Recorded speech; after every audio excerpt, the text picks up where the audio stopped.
Hola a todos, bienvenidos un día más a mi canal de YouTube. Mi nombre es Inés y esto es Meriendarte, la sección de entrevistas de este canal, donde hablo con personas que se dedican al mundo de las artes con el objetivo pues de aprender de su experiencia, de ver cómo es este mundo por dentro y un poco de crear puentes entre aquellos como yo que todavía estamos empezando y aquellas personas pues que ya tienen una carrera o incluso que ya han tenido una carrera y ya no.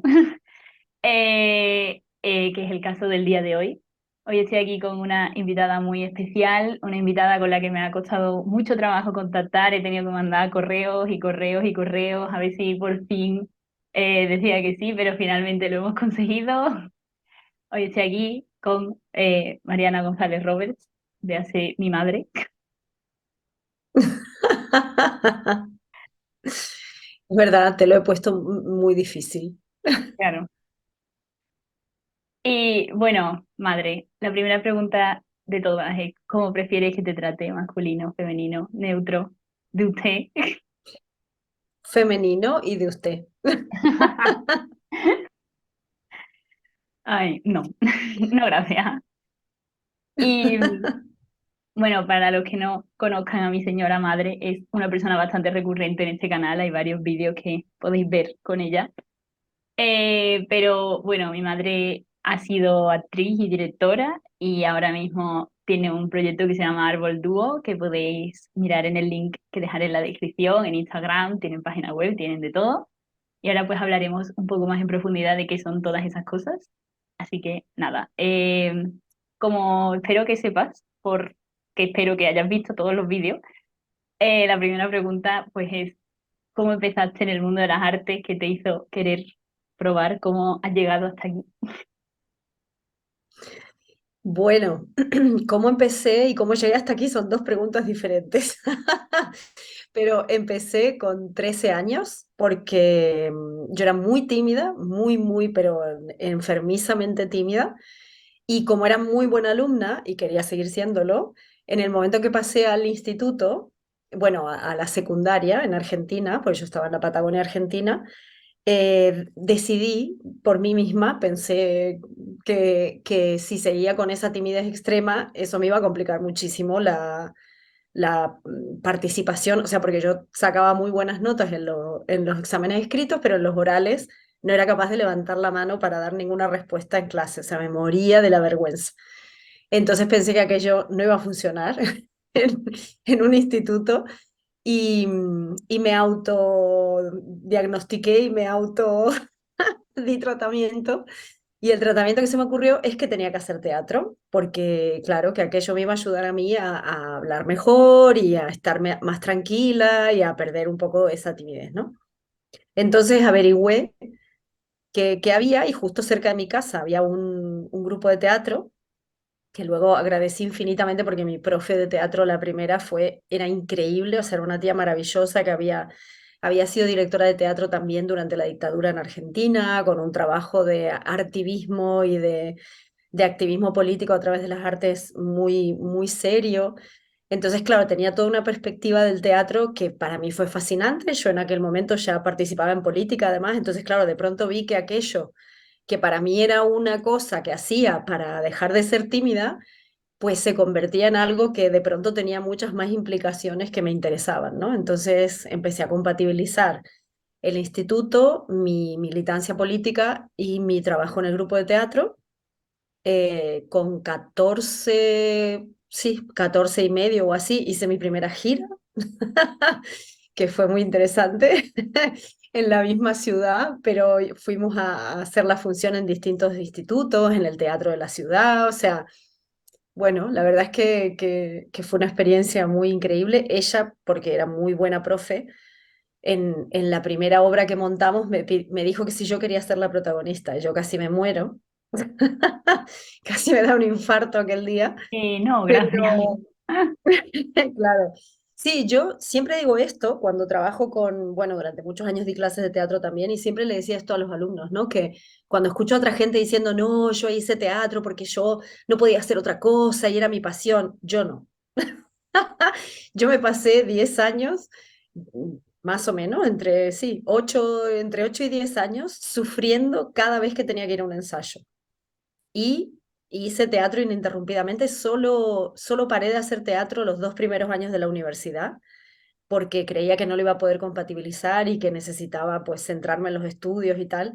Y ya el tercer año en la universidad, que ya lo tenía controlado, extrañaba muchísimo. Y recuerdo que un día un amigo de un amigo nos encontramos en un café, típica mesa de estudiantes, y él llegó porque venía de un ensayo y venía con un guión con el típico resaltado de las partes de él, ¿no? Que se tenía que estudiar.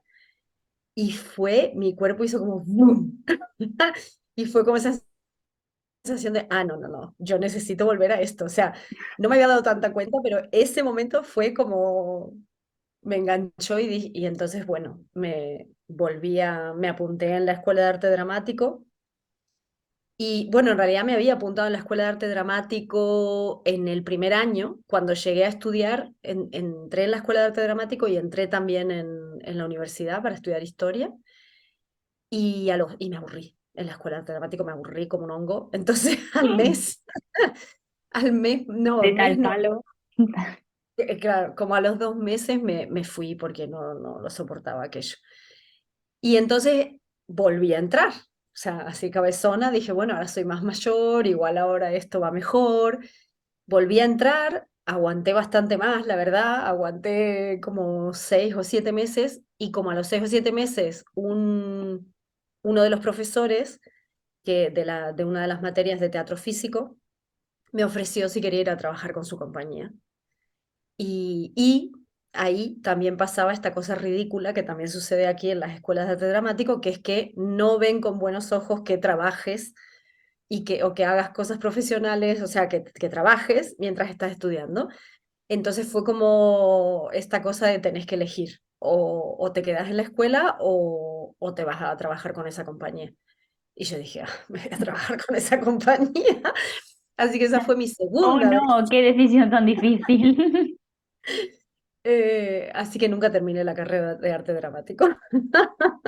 No es que no se diga que no lo intenté, pero bueno, y nada, y a partir de ahí ya empecé a trabajar profesionalmente y no paré. Y bueno, luego, claro, no voy a claro, contigo yo tengo un problema y es que como me sé tu carrera muy bien, pues te podría hacer muchas preguntas, pero vamos a cómo saltarnos cacho. Eh, claro, porque bueno, luego cuando te viniste a España también estuviste, o sea, estuviste haciendo teatro en Argentina muchos años y luego te viniste a España y seguiste haciendo teatro aquí en España. Y en realidad como que te escucho mucho hablar de cómo fue venirte a España y cómo igual la diferencia cultural entre España y Argentina en cuanto a la vida normal. Pero también como que me surgía la duda de cómo qué diferencias ves tú, también que has trabajado tanto con personas de Latinoamérica, entre el teatro o la cultura en Latinoamérica y en España. Y cómo lo Mm, sentiste cuando empezaste, o sea, cuando pasaste de trabajar en uno y en otro tan de repente. ujú. Bueno, es muy diferente. Ahora, la verdad es que ha cambiado mucho. Yo llevo 20 años en España, entonces ha habido un cambio muy grande en estos 20 años, pero cuando yo llegué, que fue así el primer impacto, era muy diferente, muy, muy, muy diferente. Yo en el momento que vine ya había actuado durante muchos años, ya había dirigido, o sea, yo ya dirigía espectáculos, tenía 28 años en ese momento, y también había dirigido festivales, además de trabajar en una institución pública dedicada a la gestión cultural. O sea, en la Comedia de la Provincia de Buenos Aires, la Provincia de Buenos Aires es como toda España casi, o sea, es enorme, como todo en Argentina. Y teníamos 3 salas en la ciudad que gestionábamos y además cada espectáculo hacía giras por toda la provincia de Buenos Aires. Entonces, claro, era mucho trabajo de gestión, pero que me permitía también estar en relación con mucha gente del mundo. Digamos, como que había estado trabajando en compañías independientes y seguía trabajando porque tenía mi propia compañía. Estaba trabajando en el ámbito de lo público, había organizado además un festival nacional de teatro, con lo cual había conocido a compañías de otras provincias, o sea que tenía un mapa bastante, bastante amplio, ¿no? de cómo funcionaba allá. Y para mí, o sea, cuando yo llegué, literalmente, cuando yo llegué a Sevilla, que fue a donde llegué, yo me pasé por lo menos un año mirando. intentando comprender cómo la gente aquí hacía teatro. O sea, yo decía, de pronto es como si hubiese perdido absolutamente toda la información que tengo. Yo ya llevaba, bueno, desde los 13 a los 28 mucho tiempo haciendo teatro y, y para mí realmente fue como un shock. O sea, creo que mucho más que el shock cultural de la migración, para mí fue fuerte el shock en relación a, al teatro, ¿no? Porque luego, viviendo aquí, también he viajado mucho a festivales en otros países y aunque encuentro diferencias, siempre ha sido esta sensación de, bueno, yo en un teatro estoy en mi casa, o sea, porque vaya donde vaya, conozco el código, sé lo que hay que hacer, o sea, pero la primera vez fue muy, muy chocante. Entonces, ¿cuál sería la diferencia que había en aquel momento? Ya digo que ha ido cambiando en estos 20 años, pero en aquel momento la diferencia es que, bueno, en Argentina además y en Buenos Aires, que era donde yo estaba trabajando en ese momento, hay un tejido teatral bestial. O sea, una de las diferencias era esa, ¿no? O sea, evidentemente la cantidad. Recuerdo un día en una reunión de gestores culturales en Sevilla que me decían, no, el problema es que en Sevilla hay demasiada oferta. Y yo pensaba, o sea, creo que hasta me salió la risa porque era como, perdona, o sea, ¿cómo va a ser ese el problema? Si ese fuese el problema, entonces en Buenos Aires que ya se hundió todo. O sea, el problema que yo veía en realidad era que estaba todo demasiado centralizado, o sea, había, luego me enteré cómo había sido toda la organización post-dictadura aquí y qué habían hecho en relación con la dinámica cultural y cómo habían querido, digamos, en muy poco tiempo que las compañías llegaran a un nivel de calidad como para competir en Europa. Y eso significó que mucho del presupuesto se centralizó y se dirigió a pocas compañías para que rápidamente pudieran hacer un ascenso, ¿no? Y claro, eso destrozó todo el tejido más parecido a lo que había en Argentina, que era un tejido más orgánico, un tejido que tenía que ver con que hubiese oportunidades para compañías amateur que estaban empezando, para compañías que decidían investigar, para compañías que eran más profesionales, para compañías comerciales, ¿no? Sin embargo, aquí era como que el dinero se había centralizado mucho, el dinero público, había pocas opciones, entonces la gente había como como un cuello de botella ahí y no había habido algo que sí hubo en la época de la dictadura, porque luego me enteré también de cómo había sido todo el movimiento de las compañías de teatro clandestinas, digamos, durante la dictadura, y era mucho más parecido a lo que yo conocía en Argentina o en Latinoamérica, o sea, algo que tiene que ver con una necesidad, o sea, con que tenés que hacer eso, porque es lo que tenés que hacer y que te buscas la vida, buscarte la vida, por momentos no tenés nada, pero lo haces, sacás el proyecto igual y vas profesionalizándote a medida que vas creciendo y vas enterándote cómo va y vas no solamente profesionalizándote en el sentido del dinero, que aquí también a mí me choqueaba mucho eso, ¿no? Que era como que lo profesional tenía todo que ver con el dinero, pero muchas veces la calidad artística no era profesional. Entonces, claro, yo venía de un sitio en el que lo que definía todo era la calidad artística. Daba igual que vos hubieras usado 0 pesetas, 0 euros o 0 lo que sea, pesos argentinos. O sea, yo he visto en festivales compañías que habían ensayado en el salón de su casa. Bueno, de hecho, la omisión de la familia Coleman, que fue con lo que se hizo famosa, con lo que se hizo famoso Claudio Tolcachir en España, habían ensayado en el salón de la casa de Claudio. O sea, entonces, claro, cosas que o sea, una naturalidad y una sensación de que todo era posible y de que si te lo proponías lo podías hacer, que básicamente es la base de la creatividad, y de un tejido vivo, aquí estaba completamente bloqueado.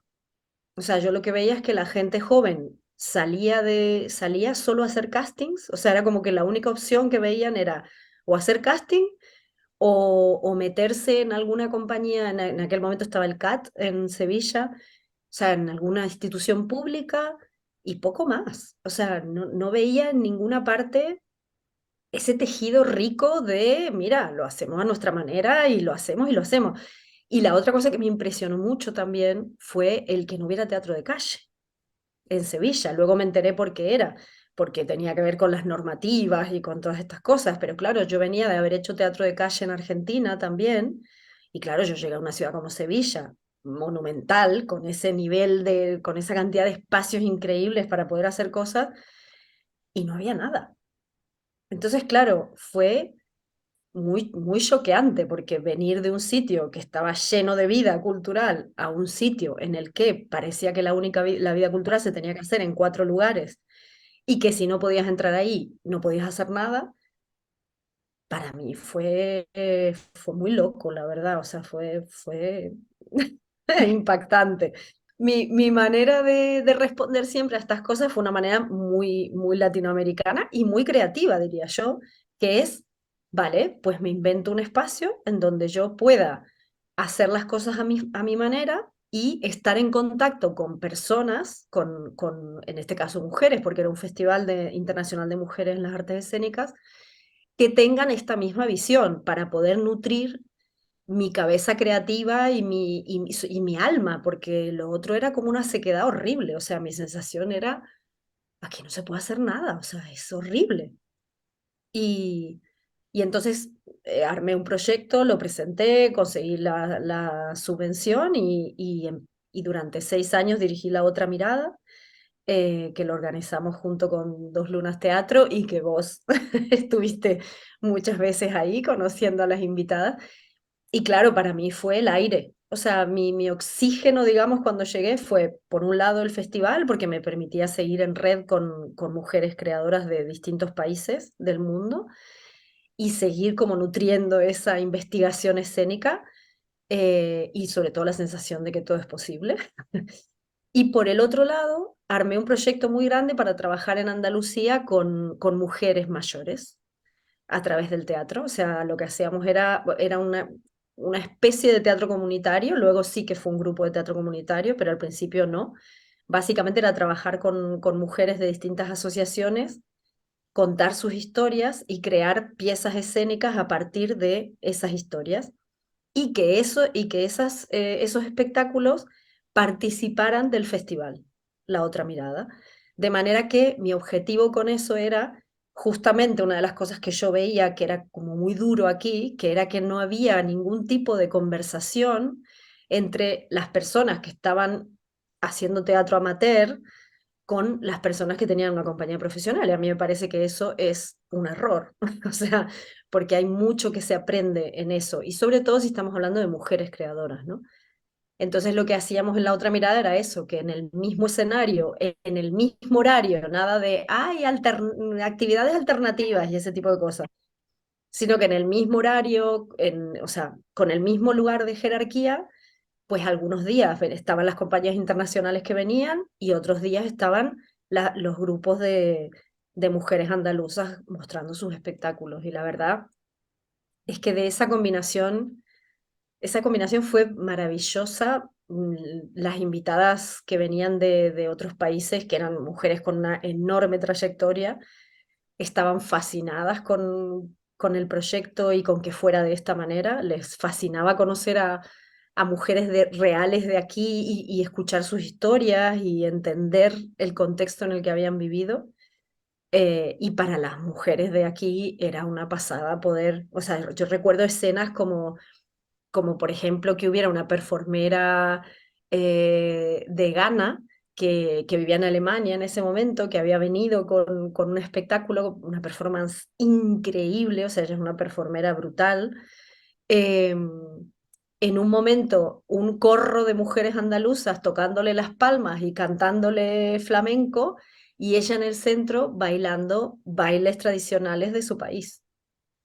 O sea, y claro, había muchísimos momentos así, ¿no? De una mezcla de culturas y de ver que en realidad somos seres humanos, y para mí el arte es en realidad esto lo que hace, ¿no? Entonces, yo siempre he estado bastante peleada con el mercado del arte y con el paradigma que lo sostiene, y entonces, bueno, siempre mi trabajo de gestión ha tenido que ver con cuestionar esas barreras, ¿no?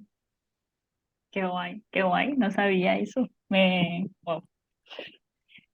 Y ¿Has bueno, visto que ahora no lo sabías todo? no, bueno, pues por eso te estoy haciendo preguntas. Si no, haría yo el vídeo en plan, hola, aquí vengo a hablar sobre mi madre. Em, Y bueno, justo como has mencionado a las señoras de Alcalá, bueno, eran de Alcalá, eran de Andalucía, Bueno, al final, al inicio empezamos en todas las provincias de Andalucía, había un grupo de cada provincia. qué guay. Bueno, a las señoras. Y también teniendo en cuenta que has dado clases en La Escalera, que era el grupo de la Universidad de Sevilla, de la Universidad Pablo de Olavide de Sevilla, Ujú. y en Dos Lunas y en muchos sitios has dado clases de teatro. Otra pregunta, así como que me venía, que además fue algo que estuve hablando hace poco con no me acuerdo quién, es esta cosa de, ¿piensas que todo el mundo puede hacer teatro? Y expando en esto, ¿no? Como esta cosa que hay sobre si cuando una persona que no ha estudiado teatro es intrusismo laboral, o si hace falta formarse, o si no, o ¿qué opinas? Bueno, son dos temas distintos, yo estoy con lo de dos temas distintos, pero, o sea, una cosa es el intrusismo, que al final no deja de ser un tema legal.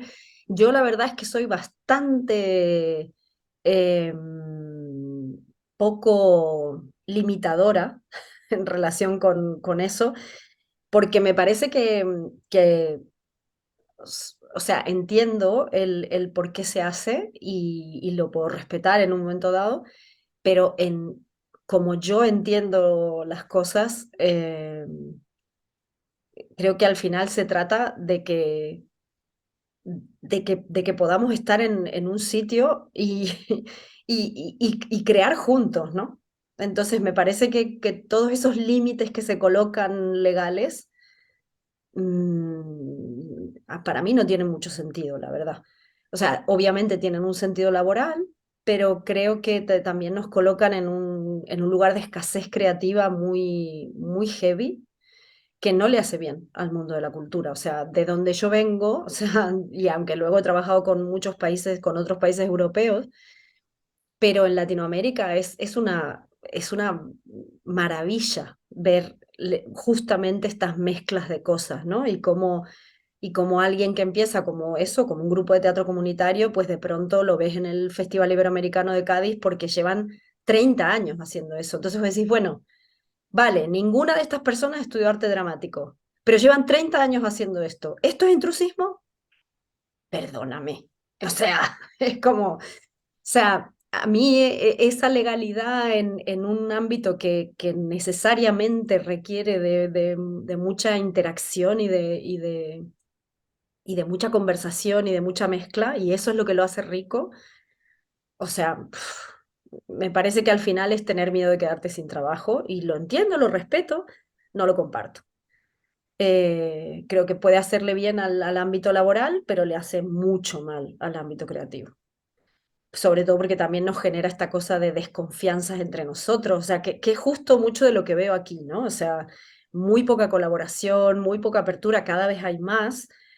Eh, Me atrevería a decir que tiene que ver con que hay muchas más mujeres haciendo teatro, y me atrevo a decir esto porque durante 15 años estuve trabajando en el Encuentro de Mujeres de Iberoamérica en las artes escénicas y he visto muchas compañías pasar por ahí y he visto hasta qué punto en lugar de competitividad lo que se generaban eran redes, muy naturalmente, ¿no? Entonces, no estoy queriendo decir que las mujeres somos unas santas y todo lo hacemos bien, no es una cuestión esencialista, es una cuestión de Sí, práctica.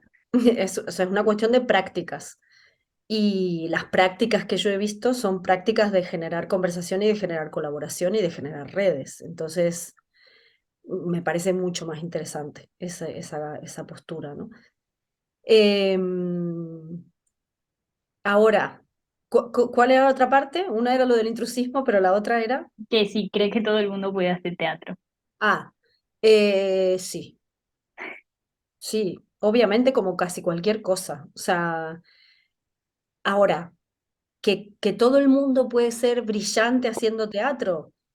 No, o sea, obviamente habrá gente que tenga una habilidad, y que de hecho la hay, pero yo también he visto, o sea, eso es lo bueno de ser vieja, o sea, que has visto mucha gente durante mucho tiempo, y recuerdo en la compañía en la que trabajaba en Argentina, el director siempre decía lo mismo, o sea, él decía, yo prefiero gente de trabajo, gente de oficio, porque el que es brillante muchas veces corre el riesgo, o sea, puede ser, es como brillante al inicio, pero le puede costar sostener el trabajo.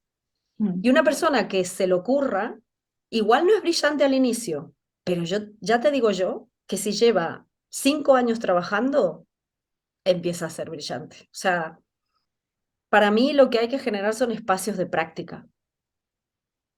O sea, si tenemos espacios de práctica, cualquier persona puede hacer teatro. Otra cosa es la diferencia entre el teatro cuando se trabaja, por ejemplo, con historias de personas reales, ¿no? O sea, o con actores profesionales o actrices profesionales. Esa diferencia sí que me parece importante hacerla. Yo he trabajado mucho en teatro comunitario, mucho en teatro testimonio. eh, y claro, ahí sí que hay cosas que es necesario tener en cuenta, porque obviamente, ¿qué es lo que define que alguien sea un actor o una actriz profesional? El hecho de que pueda recuperar una emoción, una sensación, una atmósfera, una y otra. Esto, una persona que está contando su historia, es mucho más difícil que pueda hacerlo. ¿Puede prepararlo? Sí. ¿Sigue siendo su historia si la repite 50 veces? ¿O de pronto es un personaje de su propia historia?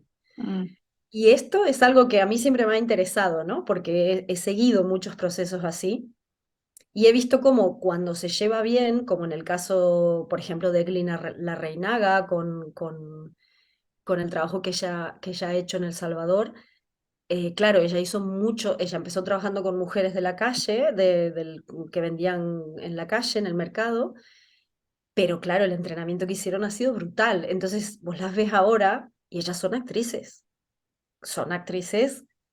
como la copa de un pino, o sea, son unas mm, actrices increíbles que son capaces de hacer cualquier cosa y ya no solo cuentan sus historias, ¿no? Y luego ves a otras personas, cuando ha sido teatro documental o teatro testimonio, en donde ves que a la décima función o trabajás con ellos conscientemente y los proteges o empiezan a hacerse daño, porque claro, es que están contando su historia. Y si lo que estamos hablando es de una madre colombiana a quien mataron a su hija y no encuentra su cuerpo y está contando esa historia todas las noches, el trabajo que hay que hacer es otro. Entonces, creo que ahí, por ejemplo, a mí me preocupa más eso que lo del intrusismo laboral. O sea, me parece que ahí sí que hay un trabajo interesante de hacer en explorar cómo cuidar sobre todo, ¿no? A las personas con las que trabajamos si no tienen la técnica profesional y si lo que están es contando su propia historia, porque incluso para una actriz o un actor que va a trabajar con su historia en algún momento, que esto, por ejemplo, yo creé un unipersonal sobre la muerte de mi madre y fue un trabajo particular, o sea, no fue lo mismo que hacer un personaje. mm. Entonces, bueno, esos matices sí que me parecen que son fascinantes de explorar. Muy bien, muy buena respuesta. Bueno, te voy a hacer, creo que la última pregunta, porque si no vamos a estar aquí una hora y media charlando. Que aquí mi señora se... Se extiende. Eh, ahora ya sabéis de dónde vengo, ahora entendéis cosas. Eh, pero bueno, la última pregunta es porque, claro, tú dejaste el mundo del teatro como tal, de tú hacerlo, que era otra pregunta, pero ahora se va a quedar en incógnita, de por qué, quiero decir. Bueno, Ya, puedo decirlo muy corto eso. venga, en una frase. O sea, para mí el teatro siempre ha sido el proceso. A mí la parte de espectáculo del teatro me ha importado cero. O sea, de hecho, cuando ya tenía, entre otras cosas, empecé a dirigir para no tener que ir a actuar cada vez y hacer esa función 500 veces. A mí lo de la repetición me agotaba. Me fascinaban los procesos creativos, pero luego no me gustaba la otra parte. Y de hecho empecé a dirigir para no tener que ir a la función. Y porque además me fascinaba también ver el proceso desde fuera. Eh, entonces, realmente, cuando cambié y ya llevaba muchos años también trabajando conmigo misma y acompañando procesos, cuando cambié a acompañar procesos, para mí en realidad es que es lo mismo. O sea, yo no siento que haya dejado el mundo del teatro, sí he dejado el transformar eso en una imagen que se ve en un escenario mm, y el hecho de que el público vea eso y le pase algo con eso. Pero toda la parte de acompañamiento de lo de detrás es muy parecido a acompañar un proceso creativo. Acompañar a una persona a desarrollar su carrera o a, o a atravesar un determinado momento en la vida es un proceso creativo en realidad también. mm. Muy bien. Pues eso está bien. Sigue con ese hilo porque va a seguir por ahí la pregunta. Porque eso, como has dicho, pues ahora acompañas a gente que sí trabaja en el mundo de las artes escénicas o visuales, más escénicas, creo. Y, o sea, una pregunta, porque claro, acompañas a como mucha gente diferente, que creo que es la que todos nos hacemos, como no sé si tú, que lo ves todo así como un poco desde fuera, en plan vista de águila, si hay como cosas en la gente que hacen que triunfen y cosas que hacen que no triunfen, o si es solo puramente suerte, o si es puramente buen gusto artístico, o no sé, ¿cómo lo ves tú desde atrás? Interesante pregunta. Sí, yo creo que sí hay cosas que hace que alguien triunfe. Bueno, lo del triunfo obviamente depende del objetivo Bueno, personal, claro. ¿no? Pero el hecho de que alguien pueda ser feliz, para mí el triunfo tiene que ver con que seas feliz con lo que elegiste hacer en tu vida, ¿no? Em, y que sientas realización, que no sientas como que no has podido desarrollar del todo lo que querías. Entonces, yo sí creo que hay una parte, hay como algunas características. La primera tiene que ver con la certeza, o sea, con alguien que sabe que lo va a hacer y que, y que lo sabe, o sea, y que de alguna manera no se deja, es esta certeza combinada con, no dejo que nadie me cuente cómo hay que hacer las cosas. Mm, O sea, voy y las hago. En general son personas también que son muy creativas a la hora de generar sus maneras de llegar a las cosas, ¿no? Incluso aunque lo que hagan, o sea, mucha gente, porque lo que hace es generar su propia compañía o su propia forma de hacer las cosas, esta es una clave, no dejar el poder afuera. Y si en el caso de que decidan que va a ser a través de casting, pues aprenden a hacer casting, se preparan y no se rinden. Esta es la otra, ¿no? Es como esa certeza hace que no te rindas, o sea, que vayas y vayas y vayas, estudian cómo, tienen la inteligencia de, digamos, es como que lideran su propia carrera, mm, incluso aunque liderar tu propia carrera sea ir a 500 casting, pero no importa, vas porque vos estás llevándote ahí. No, no con esta actitud de, ay, a ver si me cogen, ay, a ver si a alguien le parezco buena o bueno, ¿no? Que obviamente es una actitud muy, muy valorable, digamos, pero nos juega en contra. O sea, nos juega muy en contra. Entonces, hay un lugar como de autovalidación, o sea, y de certeza y de fuerza en este sentido, fuerza interna, ¿no? De voy a hacerlo, es que voy a hacerlo, no hay posibilidad de que no. Tardaré más o menos, pero voy a hacerlo. Y luego una capacidad grande de insistir. Pero, no, pero lo mismo, ¿no? Es como insistir con inteligencia, o sea, no es insistir de R que R siempre lo mismo si veo que por ahí no es. O sea, que esto también es algo que veo mucho, ¿no? O sea, como esta cosa de, bueno, y voy, sí, sigo yendo al casting o sigo yendo a no sé qué, porque alguna vez caerá, Dios, busca otra manera. O sea, si esta no está funcionando y llevas 2 años así, busca otra, seguí con esta si querés seguir, pero busca otras cosas, sobre todo que te mantengan en vida, porque si no, en vida creativa me refiero. Y creo que esta es la otra cuestión. En general son gente que cuida mucho su vida creativa. O sea, que su creatividad y la práctica de la creatividad no la dejan a merced del mercado. O sea, no la dejan a merced de, vale, ahora tengo trabajo o no. O sea, mm, si no están teniendo un trabajo, pues igual están leyendo una obra o están pensando que podrían crear y dirigirla a ellas o ellos, o están armando un pequeño proyecto con gente cercana. O sea, para mí esta siento que es una de las claves más importantes, que el poder sea nuestro, a la medida en la que puedo, pero que sea nuestro. O sea, yo hago mi carrera, no la hace nadie más, ni es de la manera en que la hizo no sé quién. Puedo estudiar a todas las personas que admiro a ver cómo lo hicieron, que es una gran cosa que recomiendo mucho, ¿no? ¿Qué cosas hicieron? ¿Cómo se movieron? ¿Qué? Pero mi camino lo tengo que encontrar yo. Y sobre todo esta cuestión de cuidar la creatividad. Yo sí, si hay algo que recomendaría es no dejar nuestra creatividad en manos de nadie más afuera. mm, Y otra cosa es que yo me presente a los castings, que vaya a las cosas, que todo, obviamente. Pero el cultivo de mi creatividad es mío, es mi responsabilidad. Yo no puedo decir que no estoy haciendo nada porque no me dieron no sé qué papel. Bueno, me lo invento. Como si un collage en la habitación. O sea, da igual, pero tengo un proyecto creativo, mantengo mi creatividad viva. mm, Esto para mí es fundamental y es las cosas que veo. También generar red. O sea, generar red, aunque solo sea, y esto es otra cosa que recomiendo mucho, en el nivel en el que estoy, juntarme con 5 o 6 personas, igual a veces no es, porque a veces pensamos, nos juntamos para hacer una obra, y eso puede ser muy complicado, ¿no? Porque todo el mundo tiene cosas que hacer. No, no hace falta. O sea, igual nos podemos juntar una vez a la semana para ver cómo nos va, qué ideas hemos tenido. O sea, los espacios de compartir ideas son altamente creativos.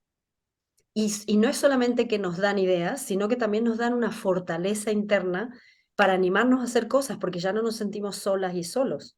mm. Entonces, crear espacios o grupos donde puedas sentir que podés compartir eso, o sea, ideas, inspiración, ver por dónde está otra persona, ir un día súper baja o bajo y diciendo, mira, lo tiro toda la mierda, y que otra persona, y que te levanten el ánimo. O sea, esto también es esencial porque puede ser un camino largo y a veces complejo y duro, ¿no? Y sobre todo que gestionar, y bueno, y otra cosa que yo recomendaría mucho es que si elegimos el camino de castings y este tipo de cosas, hacer un trabajo profundo de gestión de la frustración. Mm. Porque si no, o sea, si no nos preparamos para eso y preparamos nuestra mentalidad para salir de eso y regenerarnos y volver a intentar, si nos creemos que son los demás los que están dando la validez o no de mi trabajo, nos pueden hundir. Entonces, ese trabajo también hay que hacer ahí. Si se elige ese camino, yo es que siempre elegí hacer mis propias cosas y montármelo yo y guisármelo yo, Y y me buscarme salió la bien. vida. Y me salió muy bien, ¿no? Pero si se elige ese camino, que es que alguien te elija, digamos, entonces es necesario trabajar la mentalidad. Mm. Pues ahí queda. Parece, no sé, estoy todavía dándole vueltas a todo, pero sí. Otro consejo que daría para la gente más joven que están empezando ahora su carrera es que muy pronto se enteren de cómo llevar su carrera a nivel legal, a nivel de gestión, a nivel de producción, que sepan cómo se pide una subvención, o sea, que toda esa parte que rodea a la profesión la conozcan. Porque muchas veces lo que veo también es eso, ¿no? Que desde el ámbito artístico se cae en este lugar de, no, no, yo otro no quiero saber nada, yo artista, ¿no? Y descolgado de la vida. Y en realidad no, o sea, conocer cómo se sostiene, cómo se estructura nuestra carrera es fundamental, y es fundamental en cualquier carrera y en esta también. O sea, entender y tener una estrategia, ¿no? Como pensarlo estratégicamente. Mm. Básicamente es eso, como liderar, desde muy pronto liderar nuestra carrera, ver a dónde queremos ir, cómo vamos a ir, pasos para llegar ahí, métricas para saber si lo estamos cumpliendo o no, como darle mucha estructura, porque si no somos como una hojita al viento. O sea, la sensación que podemos tener es que vamos ahí volátiles y que A ver nuestra qué vida pasa. entera, nuestra vida entera depende de no se sabe qué. Mm, efectivamente. Puede pasar eso, puede pasar. Ujú. Y bueno, después de toda esta larga conversación, eh, y muy interesante conversación, te voy a hacer las dos preguntas finales que le hago a todo el mundo, que ya te las sabes, así que espero que mínimamente te las hayas preparado. No. Eh, que bueno, la primera es eso, como a mí me gusta que la idea sea hacer puentes entre los que estamos empezando y los que ya están ahí. Un poco como la otra mirada, yo no era consciente de que ese era el objetivo de la otra mirada, pero wow, conectadas. Eh, bueno, pues ahora me gustaría que tú dejaras una pregunta para las personas que están empezando, que están viendo este vídeo. Ujú. No me la he preparado, por supuesto. Muy bien, genial, por supuesto que no. Mm,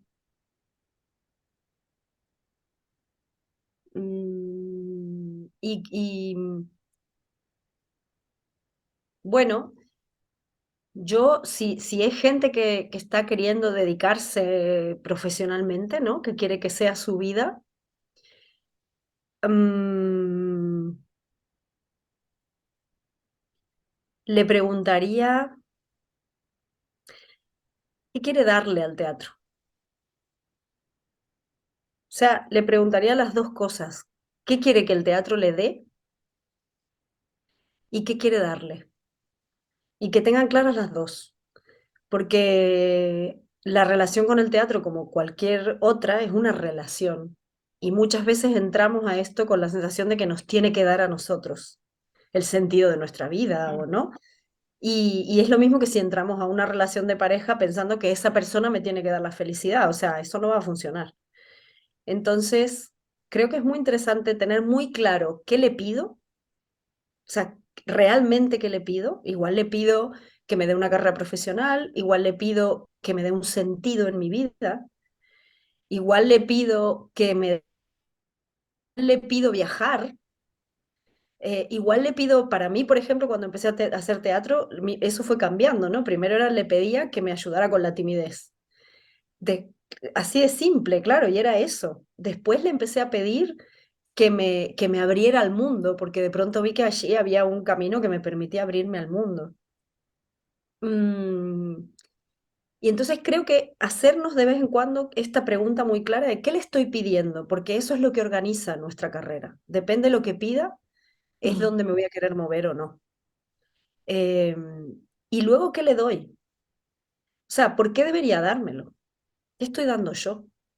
Que esa es una de las cosas que me encontré muchas veces aquí, ¿no? Como, o sea, o al inicio, cuando llegué aquí, era un poco eso lo que me impactaba, porque de donde yo venía, todo el mundo sabía lo que le daba al teatro y era casi muchas veces más lo que le daba. O sea, yo he ensayado a las 2 de la mañana porque trabajaba el resto del día y eso era algo muy normal. O sea, y ensayar en lugares donde hacía mucho frío y donde, ¿no?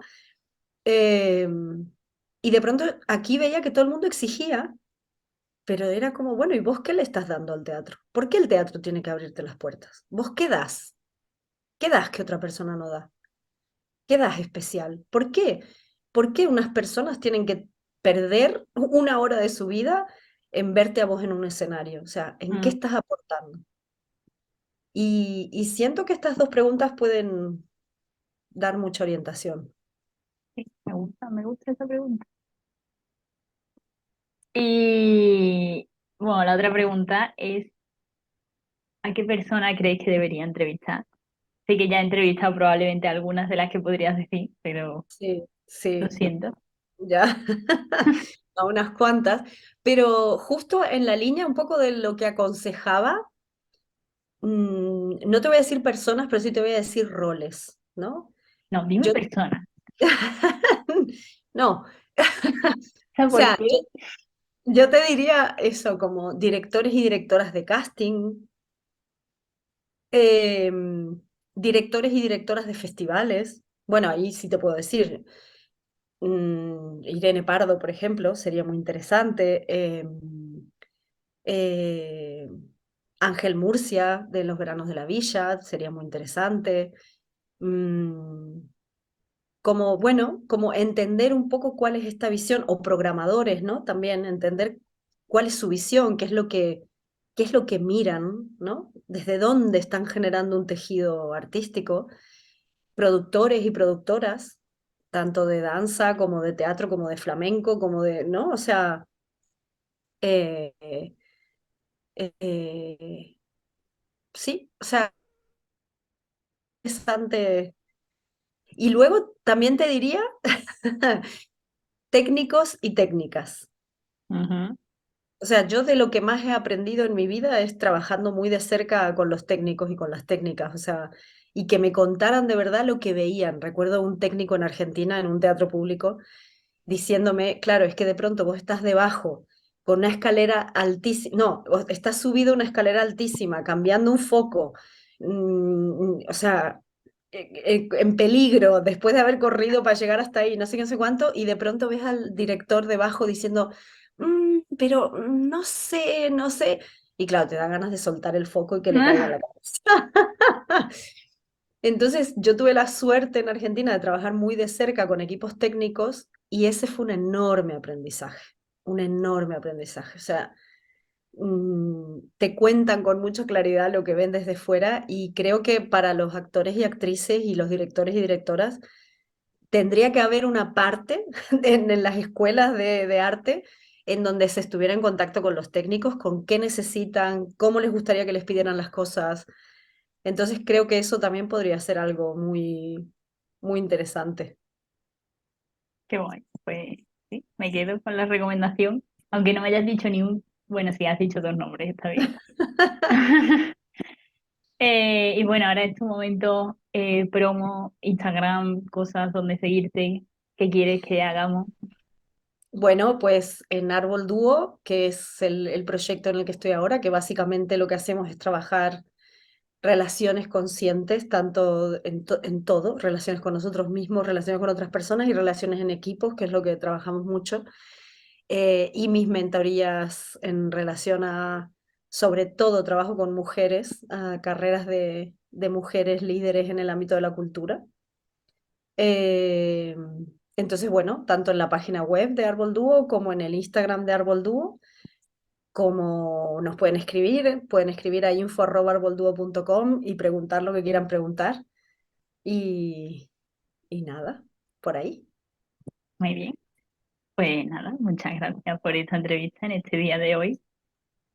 Y a los que la estáis viendo, pues que muchas gracias por ver el vídeo, que suscribáis, comentéis, y me gusta, etcétera, etcétera, todas esas cosas que el algoritmo de YouTube quiere que hagáis y que a mí me viene muy bien que hagáis. Y que nos vemos la semana que viene pues con otra entrevista y otro vídeo.